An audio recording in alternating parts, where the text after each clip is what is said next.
कर्ण और रावण दोनों ही महान योद्धा थे और उनके युद्ध का परिणाम कई कारकों पर निर्भर करता। यदि और कर्ण के बीच युद्ध होता तो परिणाम की दिव्यता और शक्ति के कारण स्पष्ट रूप से तय होता। कर्ण एक, अस्त्र शस्त्र का ज्ञान। कर्ण ने परशुराम से दिव्य अस्त्र शस्त्र प्राप्त किए थे और उनका उपयोग करने में निपुण थे। 2, धैर्य और साहस। कर्ण का धैर्य और साहस उसके बल का प्रतीक था। 3, शारीरिक शक्ति। कर्ण शारीरिक रूप से भी बहुत मजबूत था। रावण एक, विद्वता और ज्ञान। रावण एक महान विद्वान था और उसके पास भी कई दिव्य अस्त्र शस्त्र थे। 2, 10 सिर। रावण के 10 सिर और 20 भुजाएं थीं जो उसे अद्वितीय बनाते थे। 3, शक्ति और छल। रावण बहुत शक्तिशाली था और उसमें छल करने की क्षमता भी थी।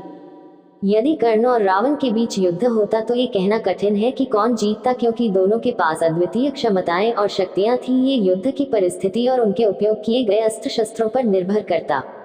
लेकिन भारतीय पौराणिक कथाओं में दोनों को महान योद्धाओं के रूप में माना जाता है।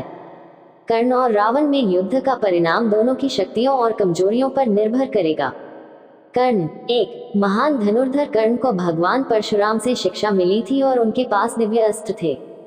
2, कवच और कुंडल। जन्म से मिले कवच और कुंडल उन्हें अजेय बनाते थे जब तक कि उन्हें अर्जुन से युद्ध में इंद्र द्वारा नहीं लिया गया होता तो महाभारत जितना अर्जुन और कृष्ण के लिए मुश्किल था। 3, नैतिकता। कर्ण अपने मित्रों और वचनों के प्रति वफादार था। रावण एक, 10 सिर और 20 भुजाएं। रावण के पास 10 सिर और 20 भुजाएं थीं जिससे उसकी शक्ति कई गुना बढ़ जाती थी। 2, शिव भक्त। रावण भगवान शिव का भक्त था और उसने शिव से वरदान प्राप्त किए थे। 3, मायावी शक्तियां। रावण के पास मायावी शक्तियां थीं जिससे वह छल और धोखे का उपयोग कर सकता था।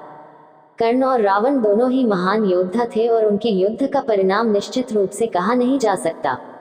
हालांकि यदि केवल शारीरिक और युद्ध कौशल की बात की जाए तो रावण की मायावी शक्तियों और 10 सिर की वजह से उसे कुछ अधिक लाभ हो सकता है, लेकिन अगर नैतिकता और धर्म की दृष्टि से देखा जाए तो कर्ण की विजय संभावित हो सकती है। अंततः यह एक काल्पनिक और पौराणिक युद्ध है जिसका परिणाम पूरी तरह से किस्सों और धारणाओं पर निर्भर करेगा। बाली और कर्ण दोनों ही महान योद्धा थे और उनके युद्ध का परिणाम कई कारकों पर निर्भर करता। कर्ण एक, दिव्य अस्त्र शस्त्र। कर्ण ने परशुराम से दिव्य अस्त्र शस्त्र प्राप्त किए थे और उनका उपयोग करने में निपुण थे। 2, कवच और कुंडल। जन्म से मिले कवच और कुंडल उन्हें अजेय बनाते थे जब तक कि उन्हें अर्जुन से युद्ध में इंद्र द्वारा नहीं लिया गया। 3, धैर्य और साहस। कर्ण का धैर्य और साहस उसके बल का प्रतीक था।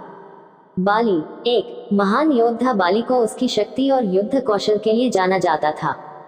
2, वरदान। बाली को वरदान था कि वह अपने सामने वाले की आधी शक्ति को प्राप्त कर लेता था जिससे उसका मुकाबला करना बहुत कठिन हो जाता था।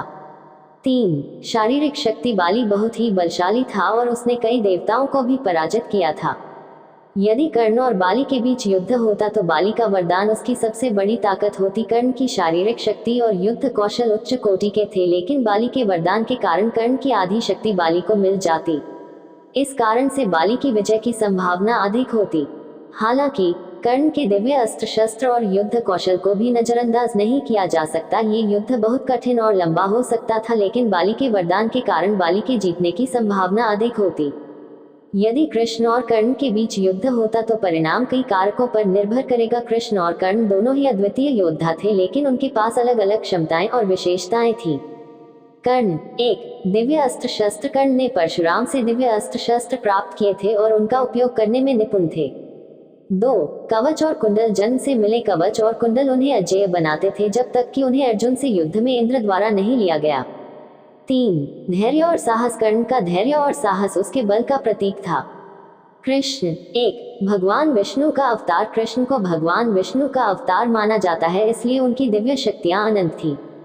2, रणनीतिकार। कृष्ण महान रणनीतिकार और दार्शनिक थे जिन्होंने महाभारत के युद्ध में पांडवों को मार्गदर्शन दिया। 3, सुदर्शन चक्र। कृष्ण के पास सुदर्शन चक्र था जो एक अत्यंत शक्तिशाली हथियार था। अगर कृष्ण और कर्ण के बीच युद्ध होता, दिव्यता और शक्तियां। कृष्ण की दिव्यता और उनकी शक्तियां कर्ण से कहीं अधिक थी। रणनीति और दार्शनिकता। कृष्ण की रणनीतिक क्षमता और उनकी दार्शनिकता उन्हें किसी भी युद्ध में अद्वितीय बनाती है। सुदर्शन चक्र। कृष्ण का सुदर्शन चक्र एक ऐसा दिव्य हथियार है जिसका मुकाबला करना अत्यंत कठिन है।